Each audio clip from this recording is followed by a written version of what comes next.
In the heart of New York City, overshadowing Trump Tower, for years now, there has been whispers of a conspiracy theory swirling around the golden facade, but none so strange and gripping as those involving the rumor about a hidden room that supposedly contains secrets capable of altering the course of history. As an investigative reporter, I have always considered these theories to be nothing more than piles of steaming crap. And then I received an anonymous tip about a hidden elevator that leads to an unknown floor in Trump Tower. The source said the secret floor had papers and recordings that could unravel a world conspiracy. Skeptical yet intrigued, I decided to pursue the lead. My investigation commenced with the blueprints of the building, but there was not the slightest indication of any hidden floor or secret elevator. I was undaunted and frustrated simultaneously. I kept digging, interviewing former employees, security personnel, and even tower residents, most of whom dismissed the question with a laugh and an incredulous look, except for one old janitor, Hank. His eyes went as wide as saucers with terror when I brought up the hidden floor. "You don't want to go poking around in things best left alone," Hank warned, his voice shaking. "Some doors, once opened, can't be closed." I, however, didn't stop to heed the grim warning. One late night, checking out the building's service elevator layout, something caught my attention. An elevator shaft that seemed to continue past the floor on the building's official directory.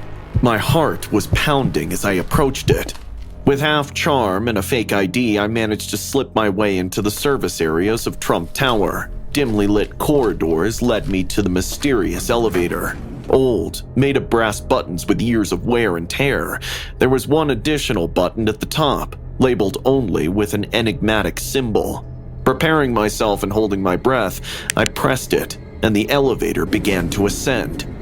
The ride felt like it was an eternity. The air inside was crackling, almost heavy with anticipation. Finally, the doors opened, and I set foot inside a lavishly decorated room, just like it had been preserved from another time. Everything exhaled gold and precious paintings. All the ostentation staggered me. What really took my attention was the large desk in the center of the room, made out of mahogany. On the desk lay a series of documents and a laptop with it.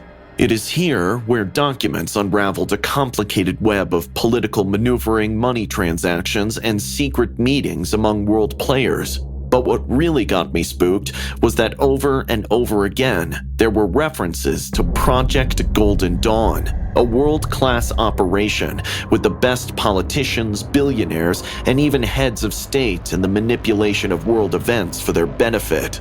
The noise made me freeze. As my eyes scanned over the documents, I turned slowly to see that some figure was emerging from the shadows.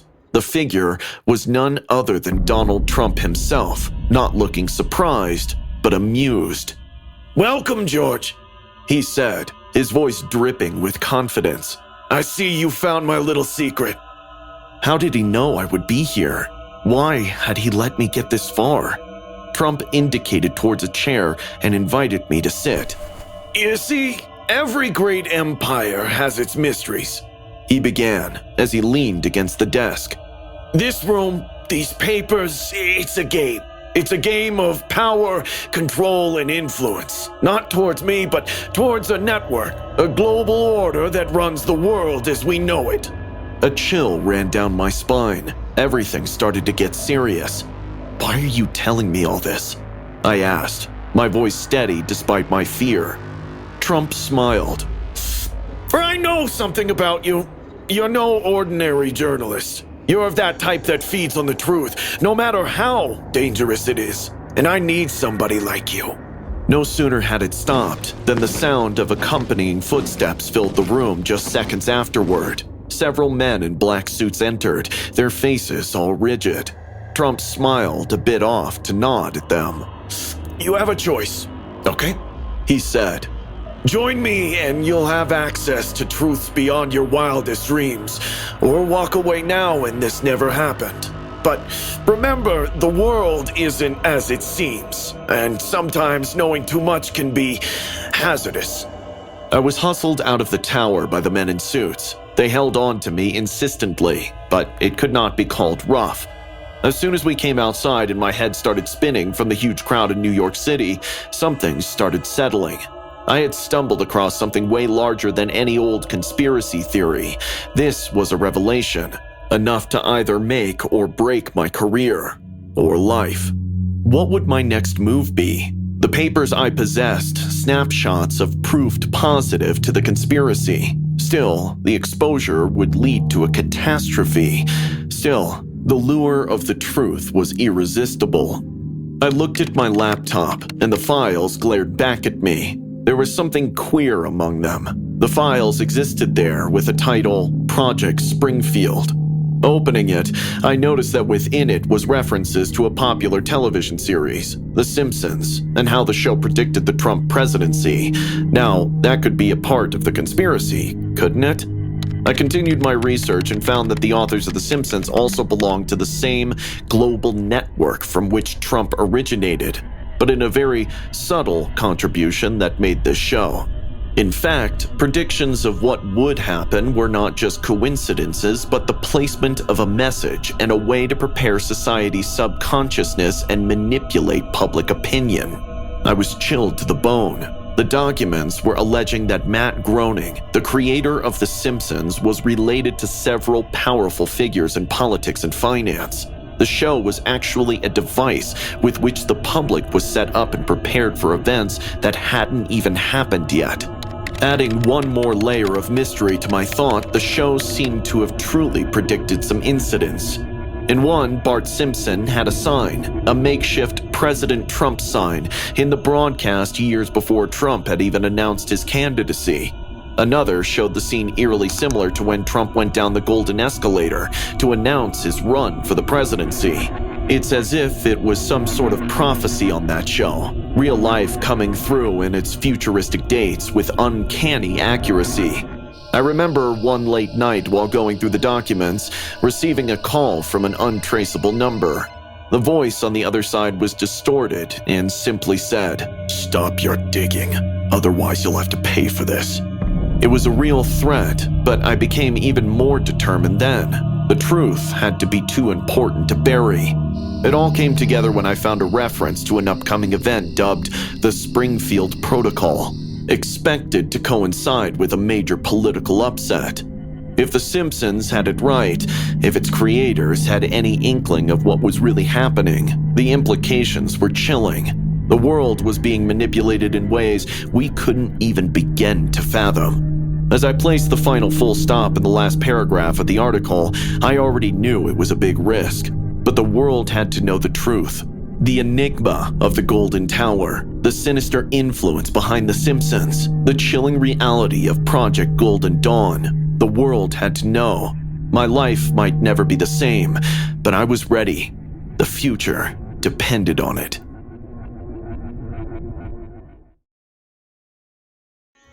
This story is a work of fiction. This is one of the most chilling conspiracy theories surrounding the recent assassination attempt on former President Donald Trump. Imagine this, a shadowy network of government officials, intelligence operatives, and powerful elites, what some refer to as the deep state, plotting in the dark to eliminate Trump because of his anti-establishment stance. It's a theory that sends shivers down your spine, but when you start connecting the dots, the picture that emerges is nothing short of terrifying. Term deep state is often thrown around, but what does it really mean? According to this theory, the deep state is a clandestine network operating within the government and allied elites who wield power independently of elected officials. Their goal? To control policy, maintain their grip on power, and ensure that anyone who threatens their influence is neutralized. Trump, with his fiery populist rhetoric and disruptive policies, was seen as a direct threat to this entrenched power structure. From the moment he stepped into office, he declared war on the so-called swamp, a term he used to describe the corrupt officials and elites he believed were sabotaging America from within. Fast forward to the rally in Butler, Pennsylvania, where a man who was barely 20 years old took a shot at an ex-president of the United States. Things just don't add up. It was supposed to be just another campaign stop, but for those who believe in the deep state theory, it was anything but ordinary. Let's start with the sniper, Thomas Matthew Crooks, who managed to infiltrate a highly secured area. How could someone get that close to a former president without inside help? Critics argue that Crooks had access to information that only someone within Trump's security detail could have provided. And then there's the delay in the Secret Service's response, a delay that some witnesses described as confusion and disorganization. Could this have been sabotage? Could certain members of Trump's own security team have been compromised? Those have emerged where people claim to have spotted the shooter and alerted the authorities as much as 15 minutes before the shot was placed. Then why did it take so long for the authorities, cops, and snipers to interject? Suspicions don't end there. Surveillance footage from before the rally shows certain security personnel acting strangely. Some were seen leaving their posts, others engaging in what appeared to be covert communications. What were they talking about? Why were they abandoning their stations at such a crucial time? There were the reports of unexplained equipment being brought into the venue. Equipment that, some speculate, could have been used to aid the sniper or disrupt standard security protocols. It's almost as everything was set up to create the perfect opportunity for the attack. Following the assassination attempt, investigations began to unearth some disturbing findings. For one, Thomas Matthew Crooks wasn't just some lone gunman with a grudge, but a pawn in a larger scheme, perhaps. Investigators also found encrypted communications on Crooks' devices. These messages, which could indicate a level of coordination and planning that extended far beyond a simple lone wolf attack. This wasn't just some random act of violence. This was orchestrated, methodical, and deeply sinister. This wasn't the first time something like this had happened. This incident shed light to a disturbing pattern of previous, less publicized attempts on Trump's life and career, from hacking attempts to physical threats. It seemed like there was a sustained campaign to destabilize and eliminate him, a campaign that had been running almost since the day he announced his candidacy. So what could drive the deep state to such lengths? The answer lies in power and control. Trump's rhetoric and policies were a direct threat to the entrenched interests that have been quietly pulling the strings of American politics for decades. His promise to drain the swamp wasn't just a catchy slogan. It was a declaration of war against those who made the swamp their home. His aggressive stances on immigration, trade, and foreign relations disrupted long-standing agreements and practices that benefited the deep state. For them, allowing Trump to succeed was simply not an option. It would set a dangerous precedent, encouraging other populist leaders to rise up and challenge their authority. In their eyes, Trump's removal was not just necessary, it was essential to safeguard their dominance. Whether people believe in the deep state theory or not, the assassination attempt on Donald Trump has undoubtedly sparked intense debate and scrutiny. The anomalies at the rally, the connections uncovered during investigations, and the broader implications of a possible deep state involvement create a compelling narrative that continues to capture the public's imagination. As always, we encourage you to do your own research and form your own opinions on these complex and controversial topics. This is one of the most sensational and controversial conspiracy theories surrounding the assassination attempt on former President Donald Trump. Imagine this: Trump, aware that his popularity is slipping, his once ironclad grip on the electorate loosening, devises a plan so audacious, so unprecedented that it would either catapult him back to the top or seal his fate in the annals of political history. The theory goes that Trump himself orchestrated the assassination attempt as a calculated move to boost his popularity during a critical moment in the presidential race. It's a bold claim, but let's dive into the details, examining events at the rally and subsequent discoveries that led credence to this shocking notion. Picture the scene: a rally in Butler, Pennsylvania. The air is thick with anticipation, the crowd swelling, perhaps larger than expected given Trump's recent slump in the polls. And then, the unthinkable happens. A shot rings out, the crowd panics, and Trump miraculously survives. But was it a miracle, or was it all part of a carefully crafted plan? The timing of this incident is particularly off. Just weeks before, Trump's poll numbers were plummeting, his campaign struggling to regain traction.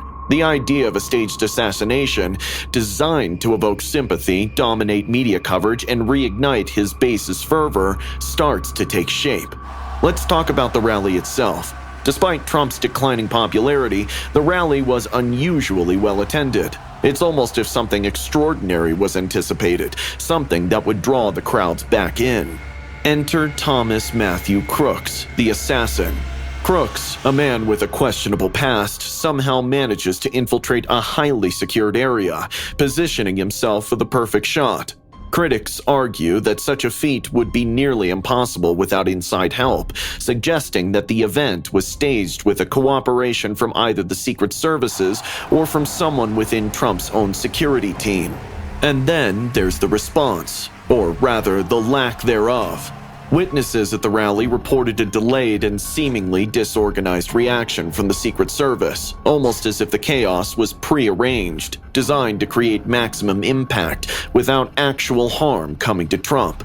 But it wasn't just the rally itself that raised eyebrows. The aftermath was even more telling. Almost immediately, media coverage took a sympathetic turn, portraying Trump as a resilient, targeted leader. It was as if the entire narrative had been created to boost his image, to transform him from a controversial figure into a martyr, and it worked. Within hours of the attempt, Trump's campaign saw a massive surge that seemed almost too convenient, too perfectly timed. It's as if the event had the desired effect of rallying his financial base, reinvigorating a campaign that had been struggling to stay afloat.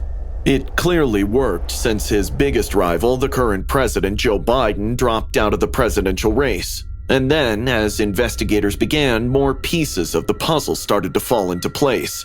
Thomas Matthew Crooks, the man behind the trigger, was revealed to have a history of mental health issues and financial troubles. It's not hard to imagine a scenario where he could have been manipulated, coerced, or even paid off to participate in a staged attack. And speaking of payments, financial records show unexplained transactions in Crooks' account in the months leading up to the attempt. These funds were traced back to shell companies linked to individuals with ties to Trump's campaign, suggesting a potential payoff for his role in the elaborate scheme. But it doesn't stop there. Analysts who dug deeper into Trump's campaign expenditures noticed irregularities, significant sums allocated to vague security enhancements, and crisis management services shortly before the rally. It's almost as if they were preparing for something big, something that would require immediate and extensive damage control. And while the idea of a self-orchestrated assassination may seem far-fetched, it's important to remember that the use of dramatic events to shift public opinion is not unprecedented in political history. Leaders throughout time have allegedly staged attacks or incidents to consolidate power, rally support, and maintain control over the narrative. In this context, Trump's involvement in such a scheme starts to make a twisted kind of sense. Known for his media savvy and his willingness to employ unconventional tactics, Trump's orchestrating of an assassination attempt on himself could be seen as a logical extension of his approach to maintaining relevance and control. By surviving the attempt, Trump could present himself as a martyr-like figure, enduring great personal risk for the sake of his political mission. This narrative would not only garner deep sympathy and loyalty among his supporters, but also allow him to reinforce the idea that he is constantly under attack by powerful adversaries, whether they are political opponents, the media, or even the so-called deep state. The psychological and socio-political implications of such an event are profound. The dramatic nature of an assassination attempt guarantees extensive media coverage, allowing Trump to dominate the news cycles and overshadow his political rivals. And by framing the opposition or other entities as responsible for the attack, Trump could strategically discredit them, rallying public support against perceived common enemies. The theory, while controversial, offers a captivating and believable explanation for the anomalies surrounding the assassination attempt. Whether you believe in it or not, it's undeniably a narrative that many agree to. The suspicions, timing, the security anomalies, the financial trails, all of these elements create a story that continues to intrigue and divide.